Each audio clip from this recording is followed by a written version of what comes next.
ఈరోజు నాగపంచమి ఎపిసోడ్లో ఏం జరిగిందో తెలుసుకుందాం. వైశాలి పాల్గొని పుట్టినరోజని పంచమి మోక్ష పిల్లలిద్దరిని తీసుకుని సుబ్రహ్మణ్యేశ్వర స్వామి గుడికి వెళ్తారు. ఇక వాళ్ళు కారు దిగగానే గుడిలోకి పరుగులు తీస్తూ వెళ్ళిపోతూ ఉంటారు. ఇక వెనక చేరి పంచమి వాళ్ళు నరుస్తూ ఉన్నా కానీ వాళ్ళు ఏం పట్టించుకోకుండా గుడిలోకి పరుగులు తీస్తూ మమ్మల్ని పట్టుకో చూద్దామని వాళ్ళు వెళ్ళిపోతూ ఉంటారు. ఇక అక్కడ పిల్లలిద్దరికీ ఒక నాగసాధువు జపం చేసుకుంటూ కనిపిస్తాడు. ఇక వాళ్ళు దగ్గరికి వెళ్ళి అతను ఏం చెప్తున్నాడా అని దగ్గరికి వెళ్ళి చూస్తూ ఉంటారు. అతను ఓం నమ శివాయ అని జపమాల తిప్పుతూ జపం చేస్తూ ఉంటాడు. ఇక పిల్లలిద్దరూ అతని ఎదురుగా కూర్చొని వాళ్ళు కూడా ఓం నమ శివాయ అని ధ్యానం చేస్తూ ఉంటారు తనతో పాటు. ఇక పంచమి పిల్లలిద్దరిని వెతుక్కుంటూ గుడంతా తిరుగుతూ ఉంటుంది. ఇక అంతలో మోక్ష తన దగ్గరికి వచ్చి అడిగేసరికి పిల్లలు గుడిలో ఉన్నారు, నాకు కనిపించలేదని చెప్తూ ఉంటుంది. ఇక ఇద్దరు కలిసి పిల్లల్ని వెతుకుతూ ఉంటారు. ఇక సాధువు తన జపమాల తిప్పుతూ జపం చేస్తూ ఉండడాన్ని గమనించిన పిల్లలు తమకు కూడా ఆ జపమాల కావాలని అతని చేతిలో నుంచి ఆ దండని లాక్కుంటారు. ఇక అది తెగిపోయి రుద్రాక్షలు విడిపోయి కింద పడిపోతాయి. ఇక సాధువుకి కోపం వచ్చి, ఎవరు మీరు? నా శివదీక్షను భంగం కలిగించారు, మీరు మహా అపరాధం చేశారు, మీకు శిక్ష తప్పదు అని వాళ్ళతో కోపంగా అంటూ ఉంటాడు. ఇక అంతలో అక్కడికి పంచమి వచ్చి పిల్లల్ని దగ్గరికి తీసుకొని, పిల్లరిద్దరూ తెలిగి చేశారు స్వామి, క్షమించండి అని తను అంటూ ఉంటుంది. నా శివదీక్షను భంగం కలిగించారు, నేను వీళ్ళని క్షమించనంటే క్షమించనని తను పంచమితో అంటూ ఉంటాడు. చిన్న పిల్లలు తెలియక తప్పు చేశారు, వాళ్ళని క్షమించండి స్వామి, ఆ రుద్రాక్షలన్నీ నేను మీకు మాల కట్టిచ్చేస్తాను. మీరు శివారాధకులు, నేను శివభక్తురాలిని, శివుడు అపార్థాలను క్షమిస్తాడు, ఆ స్వామి దయగలవాడు, మా పిల్లల మీద కోపడి పిల్లల్ని శిక్షిస్తాననడం మంచిదిగా స్వామి, దయచేసి వాళ్ళని క్షమించండి స్వామి అని పంచమి తన్ని బ్రతిమలాడుకుంటూ ఉంటుంది.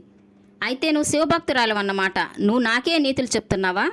పిల్లల్ని వదిలేసి తప్పు చేసింది నువ్వు, పిల్లల్ని వెనకేసుకొచ్చినంత మాత్రాన నీ శివభక్తి నీ పిల్లల్ని కాపాడలేదు అని పంచమితో అంటూ ఉంటాడు. మీలాంటి శివభక్తుల నుంచి ఇలాంటి శాపనార్థాలు వినకూడదు స్వామి, చిన్నపిల్లలు అని తనంటూ ఉంటుంది.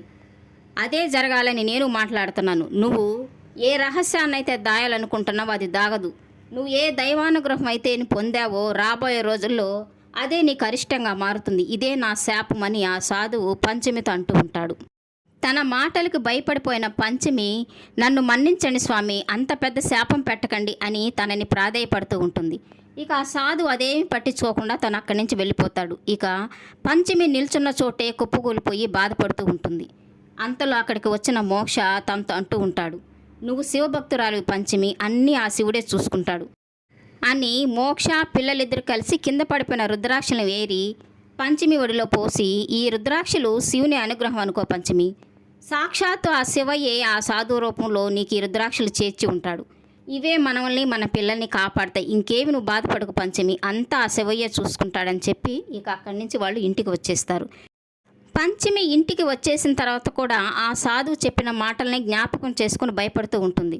ఏ రహస్యాన్నైతే నువ్వు దయాలనుకుంటున్నావో అది దాగదు, నీ శివశక్తి నీ భక్తి నీ పిల్లల్ని కాపాడలేదు అని చెప్పిన సాధువు మాటలే జ్ఞాపకం చేసుకుని బాధపడుతూ ఉంటుంది. ఆ రోజు పున్నమి వెన్నెల కావడంతో వెన్నెల విరగకాస్తూ ఆ వెన్నెల కిటికీల్లోంచి ఇంట్లోకి పడుతూ ఉంటుంది. ఆ వెలుగు చూడగానే పంచమికి నాగేశ్వరితో అన్న మాటలు జ్ఞాపకం వస్తూ ఉంటాయి. నాగలోకంతో బంధాన్ని తెంచుకోవడం అంత సులువు కాదు అని అన్న తన మాట జ్ఞాపకం చేసుకుంటూ ఉంటుంది. ఇక ఆ వెన్నెల వెలుగు నేరుగా వచ్చి వైశాలి మీద పడుతూ ఉంటుంది. ఆ వెన్నెల అలాగా చూస్తూ ఉండగానే వైశాలి శరీరము పాము రూపంలోకి మారడం పంచమి చూస్తూ ఉంటుంది. ఇక తను అనుకుంటూ ఉంటుంది, నా తల్లి విశాలాక్షి వైశాలి రూపంలో పుట్టిందని తను గుర్తిస్తూ ఉంటుంది. ఇక తను భయపడిపోయి నాగేశ్వరుడు చూస్తే తన బిడ్డను ఎక్కడ నాగలోకం తీసుకెళ్ళిపోతుందోనని పరుగున వచ్చి వైశాలి మీద బెడ్షీట్ కప్పేసి ఇలా తిరిగి చూసేసరికి నాగేశ్వరి అక్కడ నిల్చుకుని ఉంటుంది.